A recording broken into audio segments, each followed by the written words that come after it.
Hoje nós vamos falar sobre a escravatura aqui em Itajubá, continuando os temas que nós já tínhamos anteriormente falado. A escravidão, de modo geral, foi uniforme em todo o Brasil e aquilo era uma cultura que já estava entranhada nas pessoas.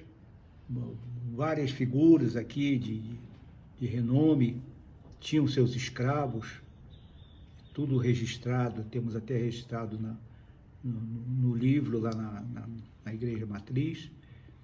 Inclusive o próprio Padre Lourenço tinha seus escravos, não é? Então orçavam que os escravos, que começavam com cerca de 1.000 escravos aqui, chegou a uma soma de quase 4.000 escravos em Itajubá.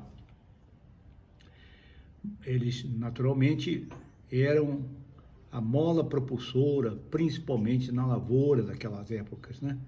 Itajubá desenvolvia muita lavoura e necessitava realmente da mão de obra. E os escravos, naquela época, eram, vamos dizer assim, considerados, eram comprados, negociados e viviam aqui. E Itajubá não fugiu às demais cidades nos castigos que eram aplicados aos escravos quando eles desobedeciam. Castigos, de certa forma, desumanos, mas que eram aplicados em todas as circunstâncias de desobediência às leis dos senhores. Nós, então, vamos falar em Itajubá, porque Itajubá tem uma glória muito grande e, infelizmente, não muito reconhecida. O senhor sabe que Itajubá foi a primeira cidade de Minas Gerais a libertar os escravos. Olha que novidade. Nós já andamos procurando um empenho, fazendo um empenho muito grande, no sentido de constar uma lápide, uma pequena lembrança em uma praça aqui. Sugerimos até a Praça dos Curros, a atual Praça Getúlio Vargas, para colocar uma lembrança de Itajubá como a primeira cidade mineira a libertar os seus escravos. Infelizmente, a nossa ação junto às autoridades municipais ainda não obteve êxito. Mas o que houve em Itajubá? Quando ocorreram várias medidas visando a libertar os escravos, aquelas leis anteriores à emancipação total dos escravos, como a extinção do tráfico, ocorrida em 1853, a lei do ventre livre, ocorrida em 1871, a lei do sexagenário, ocorrida em 1885. Então, com a implantação dessas leis, Itajubá se estimulou, parece que aquilo foi até um estímulo para Itajubá, porque Itajubá não toma a iniciativa de libertar totalmente seus escravos. E aqui, então, foi criada uma comissão, chamada Comissão Libertadora dos Escravos, com figuras que eu me permito até realçar as principais figuras daquela época que tomaram essa iniciativa de fazer o trabalho de libertação.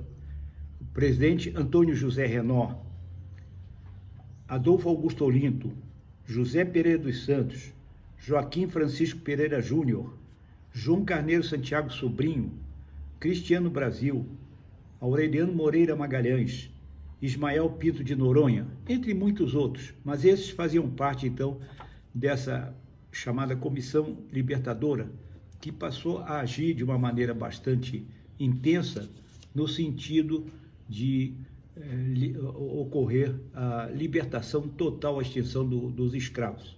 Eles próprios eram um exemplo, libertando seus escravos, não é? Então, com isso, estimulou os grandes fazendeiros aqui a irem gradativamente liberando os seus escravos. Então, o fato é que, no começo de março de 1888, praticamente já nós não tínhamos mais escravos, foram gradativamente sendo libertados por seus senhores. Inclusive, nós temos no jornal Itajubá, de 18 de março de 1888, uma notícia que eu me permito ler aqui, o que está no jornal O Itajubá, de 18 de março de 1888, como título Emancipação de Escravos. É crescente e justo o entusiasmo que domina atualmente a todos os habitantes da cidade pelo compromisso de honra em que todos, a bem da sagrada causa, se acham empenhados para, no dia 30 do corrente, eles marcaram o dia 30, mas muito antes foram libertados, no dia 30 do corrente, considerado pela religião a sagrada paixão e morte de nosso Senhor Jesus Cristo, nós estamos vivendo a Semana Santa, ser o município de Itajubá declarado livre completamente de escravos. Diariamente, essa comissão libertadora, criada neste município, registra as alforrias, que em grande número, e no momento em que escrevemos, para a honra de nossa cidade, dentro de seus muros, já não há mais um só escravo. É a primeira cidade da Briosa e Libéria, província de Minas, que acontecimento tão importante se afirma. As horas estão marcadas para a completa e pacífica extinção da escravatura de nosso município. Honra seus habitantes por tão nobre cometimento. Então eu estou lendo o que saiu publicado no jornal O Itajubá, de 18 de março de 1888. Eu repito, já quando foi publicado isso aqui, pelo que consta aqui nos documentos, nós já não possuímos escravos.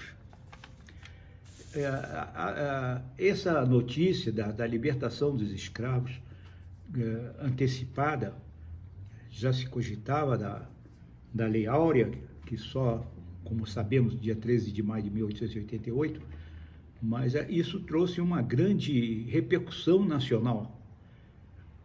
José do Patrocínio, um grande orador, na Câmara, lá no Rio de Janeiro, na capital do país, conclamava e chamava Itajubá de cidade de luxo. É a cidade cujo farol vai iluminar as demais cidades no sentido de libertar os seus escravos. Então, essa foi o aspecto que eu queria falar sobre a escravidão, e destacando essa posição tão importante que Itajubá possui no seio da história de se antecipar à libertação de seus escravos. Quero falar ainda mais uma coisa a respeito de um quilombo que existiu aqui na nossa região, chamado Quilombo da Berta. Este quilombo é mais ou menos no limite do município de Itajubá com Piranguçu, na Serra do Pouso Frio, não sei se conhece, onde tem uma pedra que se destaca, chamada Pedra Vermelha, a 1.300 metros de altitude. Ali se instalou um grupo de escravos e praticamente foi criada até uma própria aldeia de escravos ali, fugitivos, quer dizer, fugindo aos castigos, às chibatadas, ao tronco, aqueles castigos tradicionais que existiam. Os escravos se homiziavam nesse local que ficou conhecido como Quilombo da Berta. E ali então se homiziaram os escravos fugitivos, fugiam e se instalaram lá. Isso, vejam, antes da chegada do Padre Lourenço. Eu comentei quando da epopeia do Padre Lourenço, havia por parte de alguns membros da comitiva do Padre Lourenço um temor que esses membros do Quilombo atacassem a caravana do Padre Lourenço, porque eles se situavam lá neste local, mas eles se atocaiavam em vários pontos para assaltarem aqueles mercadores, aquelas figuras que se deslocavam por aqueles caminhos, por aquelas trilhas, por aquelas vias fluviais. Saqueavam e às vezes até matavam os comerciantes. Era um terror aqui. E vejam, o Quilombo da Berta, ele não se limitou, não era só escravos aqui de Itajubá, mas ele arrebanhou escravos de toda essa região aqui do sul de Minas e também de São Paulo. Várias cidades de São Paulo, os seus escravos fugiam e se instalavam no Quilombo da Berta. Consta, não sabemos até que ponto seja verdadeiro, que o Quilombo tinha mais de 1.000 integrantes. Então, vejam bem, é uma população de respeito. E eles tinham que se subsistir, alimentação e tudo, então eles viviam mesmo de saques às diferentes caravanas que por ali passavam, que eles às vezes tomavam conhecimento, uma caravana ia passar para tal lugar, e então, como eu falei, se atocaiavam, se juntavam e faziam o saque dessas caravanas. Então era isso, esse quilombo resistiu, como eu falei, até antes do Padre Lourenço, nos séculos XVIII e XIX, e no começo do século XIX ele se extinguiu. Consta que uma peste, uma doença, graçou com todos os seus componentes. Tipo, nós lembramos agora, estamos vivendo a Covid-19, então foi uma doença qualquer que deve ter atacado lá, de sorte que extinguiu esse quilombo da Berta, que ficou muito marcado na história de nossa cidade. Então, era isso que eu gostaria de falar hoje, e eu pretendo, na próxima reunião, comentar alguma coisa sobre uma escrava que marcou Itajubá e viveu até quase os nossos dias, morreu no ano de 2000, que é a nosso símbolo e que se projetou por toda o país, vamos dizer assim. É a Maria do Carmo Jerônimo.